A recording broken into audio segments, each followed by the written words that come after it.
It is just after 3 in the morning on the first day of July 2026, and on the western coast of occupied Crimea, near a small town called Novofedorivka, the sky over a Russian military airfield lights up 5 separate times in the space of a few minutes. This is Saky Air Base, one of the most fought-over pieces of real estate in the entire war. And according to Ukraine's security service, 5 drones have just slammed into hangars where Russian fighter jets are stored. Inside 2 of those hangars, Su-30 and Su-30SM fighters are sitting exactly where Russian ground crews left them. Within moments, one of the hangars is burning. That single detail, fire breaking out where a Su-30SM had been parked, is what Ukraine's SBU points to as proof the strike actually connected, rather than just scattering shrapnel across empty concrete. This is not a one-off story. It's the latest chapter in a base that has been hit, rebuilt, hit again, and hit again, going back years. And by the time we get to the end of this video, you'll understand why Saky keeps coming back into the headlines, why Russia can't seem to protect it, and what happened less than 5 weeks later that turned this entire campaign into something far bigger and far bloodier than a single airfield in Crimea. Let's start with the place itself, because geography matters here more than most viewers realize. Saky Air Base sits on the western edge of the Crimean Peninsula, close to the coastline, roughly 60 kilometers southwest of Simferopol, the regional capital. It has been, for decades, one of the most operationally important air bases Russia controls in the entire Black Sea theater. Not just a runway with a few jets parked on it, but a hub for naval aviation, for fighter cover over the Black Sea Fleet, and for logistics, feeding the broader Russian war effort in southern Ukraine.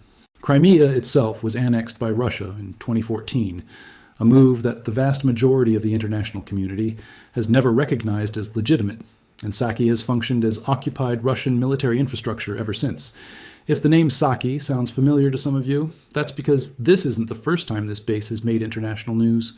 Go back to August 9th, 2022, barely 6 months into Russia's full-scale invasion of Ukraine, and a series of explosions tore through this exact airfield. According to independent observers cited by outlets covering the incident at the time, at least 7 Russian military aircraft were destroyed and several more damaged. Russia's Ministry of Defense, for its part, claimed only that a single person had died and insisted the equipment had survived intact, a claim that satellite imagery at the time strongly contradicted. For almost a month afterward, Ukrainian officials neither confirmed nor denied responsibility. Then, roughly 4 weeks later, Ukraine's top military commander at the time, Valery Zaluzhny, went on record and confirmed it had been a Ukrainian strike. Saky was hit again in September 2023. And now, in the summer of 2026, it's happening again, not as an isolated incident, but as one node in a much larger, much more deliberate campaign. Because here's the thing that makes the July 2026 strikes different from a lot of what came before. They weren't presented by Kiev as a single spectacular one-off.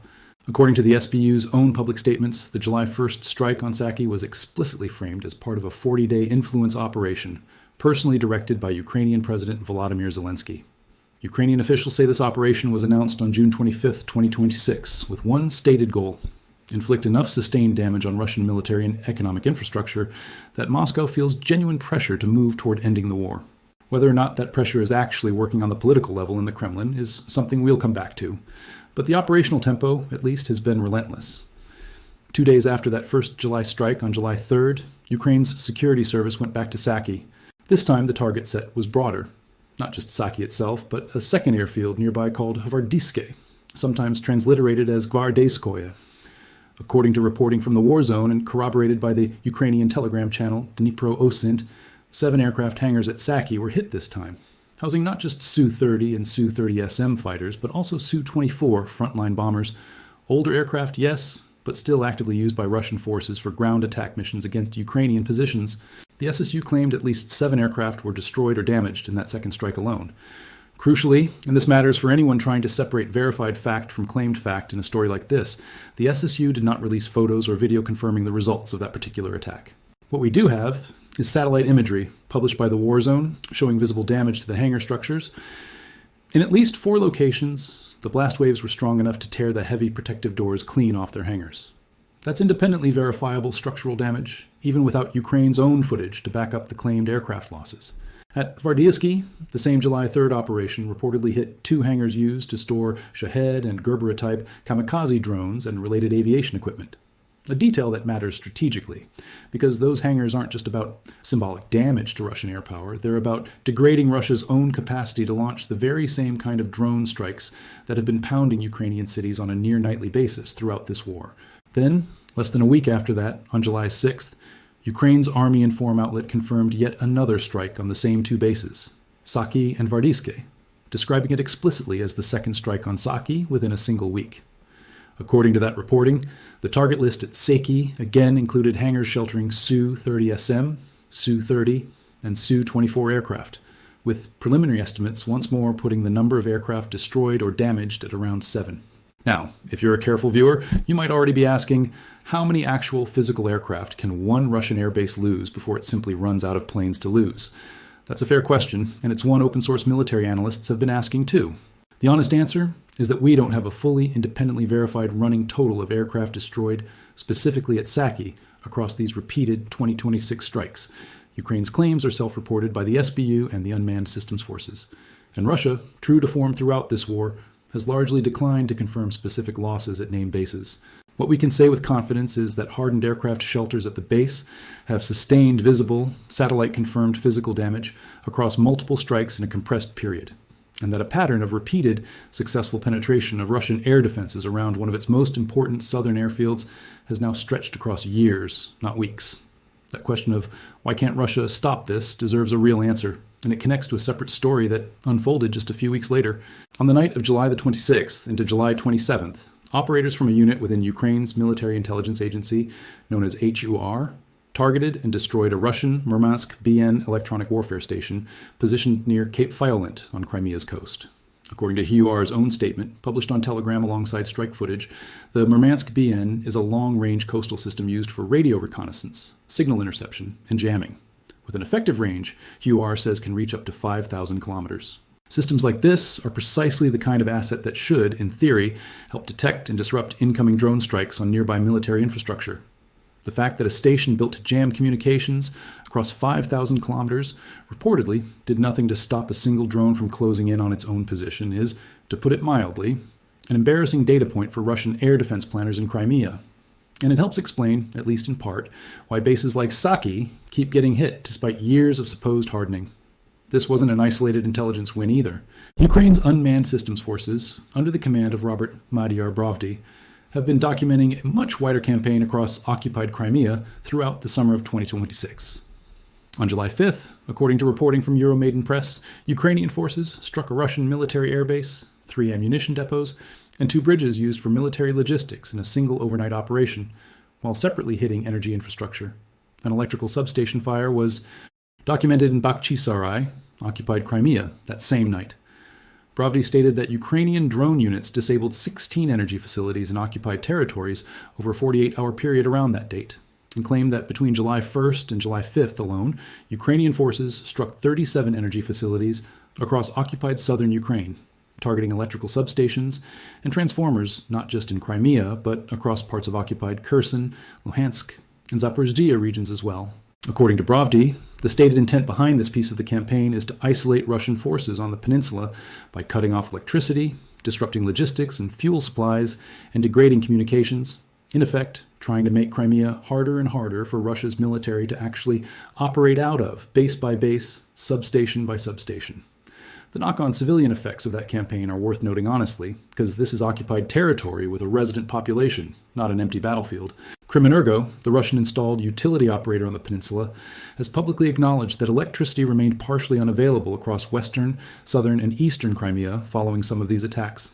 Separately, Crimea's state water utility reported partial water supply disruptions in the cities of Alushta, Simferopol, Kerch, and in the Bilohirsk district. These are Russian-controlled sources describing Russian-controlled infrastructure, which gives them a certain baseline credibility on basic service disruptions, even as both sides' broader claims about military effectiveness remain harder to independently confirm. By the end of July, the pressure campaign around occupied Crimea had expanded even further. Brovdy's unmanned systems forces reported striking a Russian naval drone base, specifically a facility housing Russian unmanned surface vessels. The sea drones Russia has increasingly relied on to hunt Ukrainian vessels and infrastructure in the Black Sea, located at a settlement called Snizhny near Yevpatoria in occupied Crimea.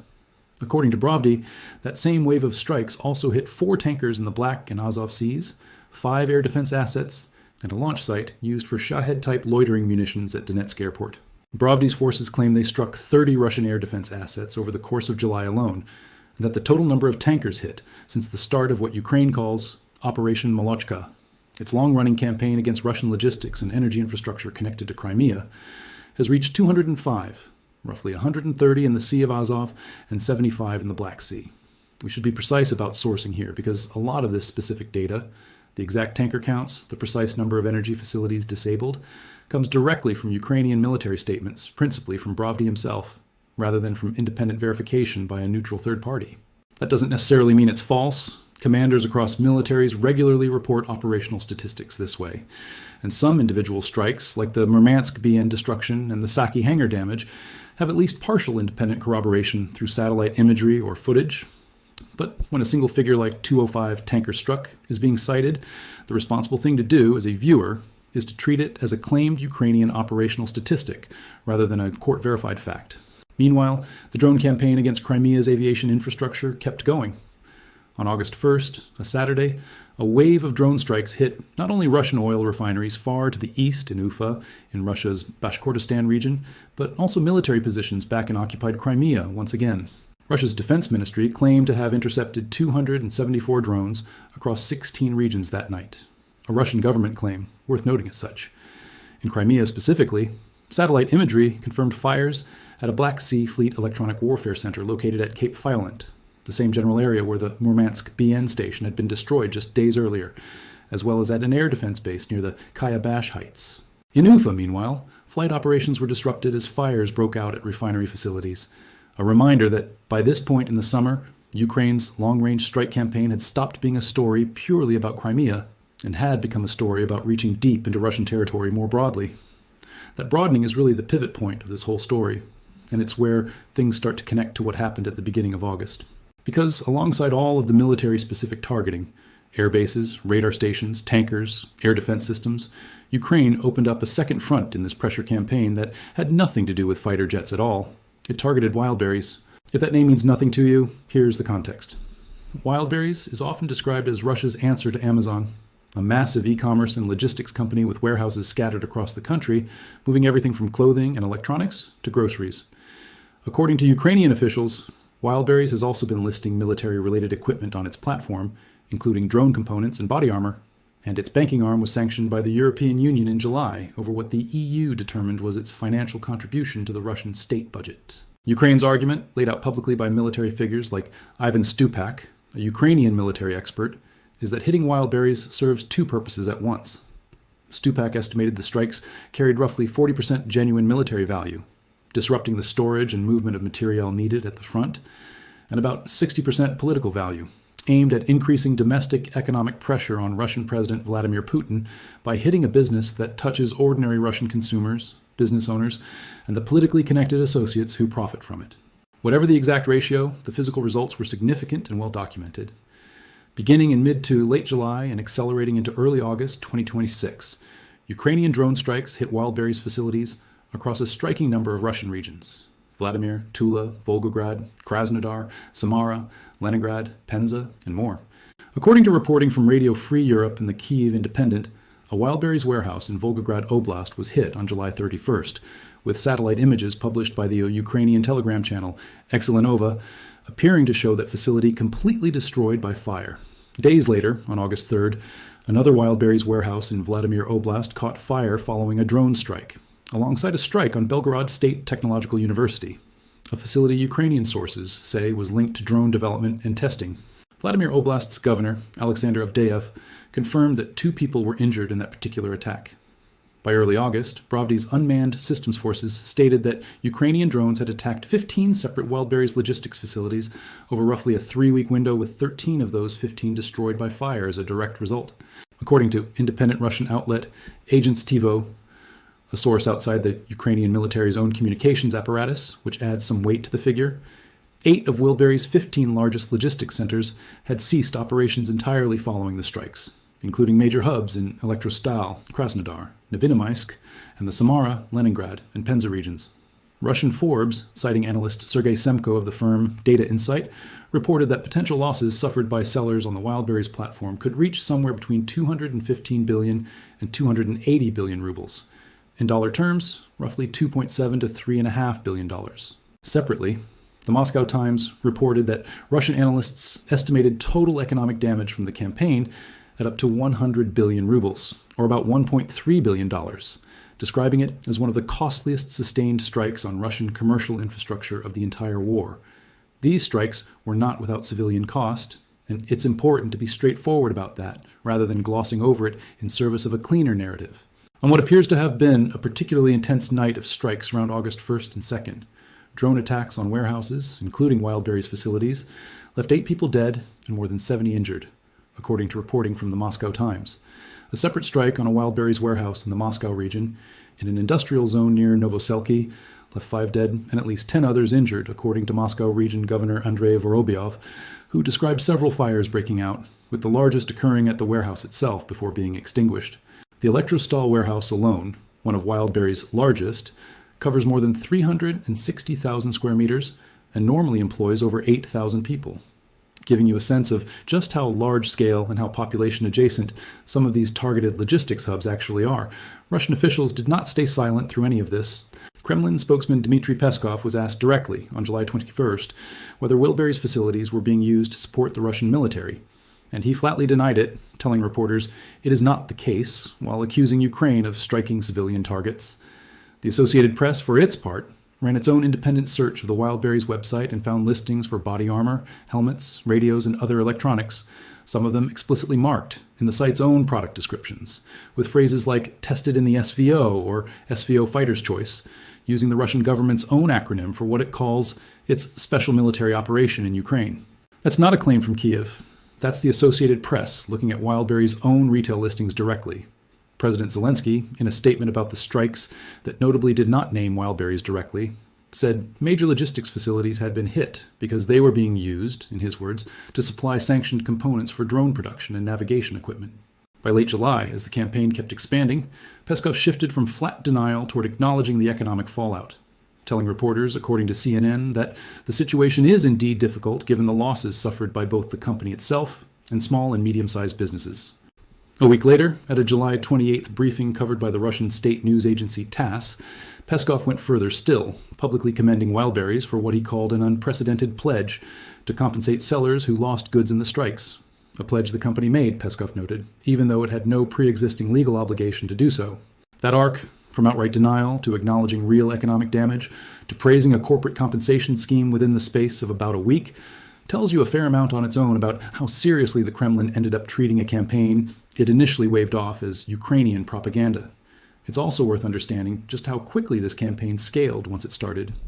According to PBS News, the very first Wildberries strikes hit facilities in Electrostal, just east of Moscow, and in the Tambov region on July 18th. Within under 2 weeks, that number had grown to 16 separate attacks on Wildberries sites.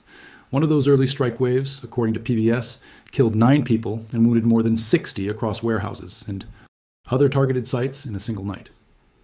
Ukraine's own missile and drone manufacturer, a company called Firepoint, publicly stated that its FP-1 drones were responsible for striking at least 2 additional Wildberries logistics hubs deeper inside Russian territory. A detail worth flagging because it shows Ukraine's domestic defense industry, not just its military branches, playing a direct, publicly acknowledged role in the campaign. It's worth pausing here to flag something that stays genuinely contested rather than settled. Wildberries itself has publicly called these attacks acts of terrorism. Whether targeting a privately owned civilian retail and logistics company, even one whose banking arm has been sanctioned for contributions to the Russian state budget, and even one Ukraine says has listed military-adjacent products, constitutes a legitimate military target under the laws of armed conflict is a genuinely debated legal and ethical question, not a settled one. As one analysis reporting on the strikes put it, there is no publicly confirmed evidence that Wildberries itself cooperates directly with Russia's defense ministry, even as Ukrainian officials argue the company's broader economic role makes it a valid pressure point. We're presenting both the Ukrainian rationale and that open legal question honestly, rather than picking a side for you. On August 4th, with the original 40-day window from the June 25th announcement approaching its end, President Zelensky renewed the influence operation. According to Ukraine's UATV, by that point, the sustained campaign had damaged an estimated 80% of Wildberries' logistics centers. The operation had also drawn international attention at the highest levels. Wuistalu. Secretary of State Marco Rubio was quoted acknowledging that long-range strikes by Ukraine's armed forces had, in his words, changed the dynamics of the war, a notably candid assessment from a senior American official about a campaign that has, by design, blurred the line between conventional military targeting and economic pressure on Russian civilian commerce. It's also worth remembering that Saky and the naval drone base at Snizhne were far from the only Crimean military targets Ukraine has gone after over the years, even setting aside 2026 entirely. Sevastopol, the port city that hosts what remains of Russia's Black Sea Fleet, was itself the target of a reported drone and underwater vehicle attack back in July 2023. 7 aerial drones and 2 unmanned surface vessels, according to Russia's own Ministry of Defense at the time, which claimed the attack had been thwarted. Just days later that same July, 17 additional drones reportedly targeted Crimea overnight, prompting a formal Russian Foreign Ministry statement condemning what it called Ukrainian terrorist methods. And in September 2023, Ukraine struck a Russian air base in Crimea directly, with a Reuters intelligence source describing serious damage inflicted on equipment there. A claim Russia, notably, chose not to publicly dispute at the time. None of this is new behavior from Kyiv. What's changed by the summer of 2026 is the scale, the coordination across military and economic targets simultaneously, and the direct personal framing from Zelensky himself as a named presidential initiative rather than an unattributed shadow campaign. And that brings us to the moment this story pivots from a Ukrainian offensive campaign to a Russian response, the "then this happened" moment referenced at the very start of this video. Overnight into Wednesday, August 5th, 2026, Russia launched what multiple international outlets, including CNN and CNBC, described as one of the deadliest single attacks on Kyiv this year. More than 24 ballistic and anti-ship missiles were fired at Ukraine's capital and surrounding areas, according to CNN's reporting. And critically, according to that same reporting, none of them were intercepted by Ukrainian air defenses that night. At least 17 people were killed and dozens more wounded. Emergency services images showed extensive damage to a number of industrial buildings in the Kyiv region. A logistics warehouse on the outskirts of the capital was left burning, its fire visible from the air and photographs distributed afterward.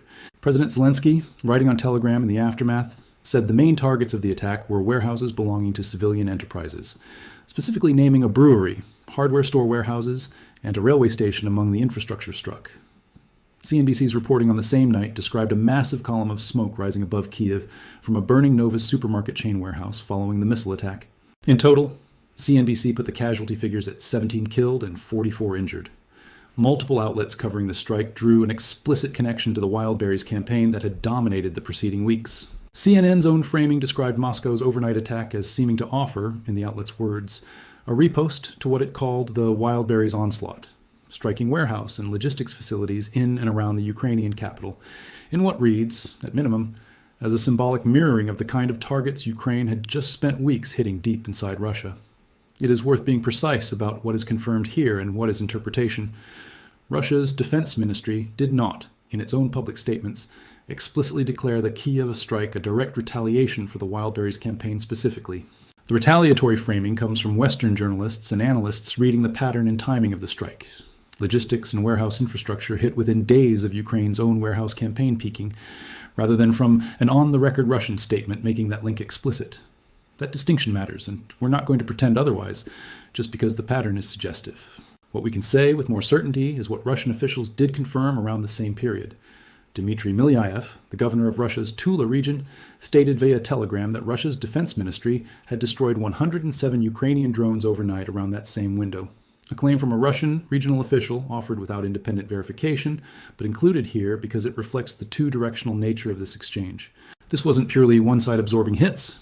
Even as Wildberries facilities kept burning and Kyiv absorbed a deadly missile barrage, Ukraine's own air defenses and Russian claims of intercepted drones show both militaries continuing to trade strikes across multiple fronts simultaneously. There's also a broader pattern worth noting for context, because none of this is happening in a vacuum disconnected from years of prior escalation cycles. This war has seen this exact retaliation rhythm before. Go back to the summer of 2023.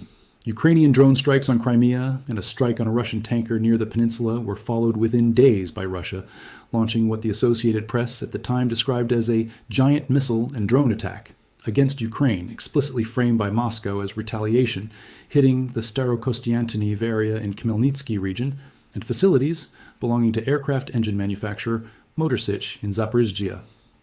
Russian Foreign Ministry spokeswoman Maria Zakharova said at the time that such Ukrainian terrorist attacks, her characterization, would not go unanswered.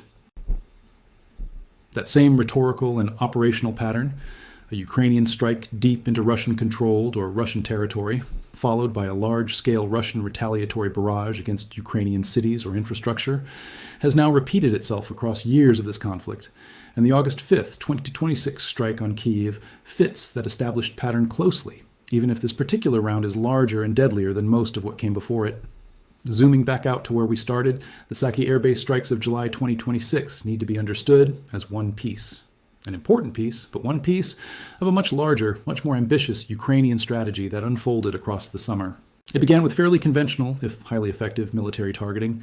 Hangars, fighter jets, radar stations, air defense batteries, all concentrated on and around occupied Crimea, hitting the same strategically vital peninsula that Russia annexed back in 2014 and has spent years trying to fortify into an unassailable forward base.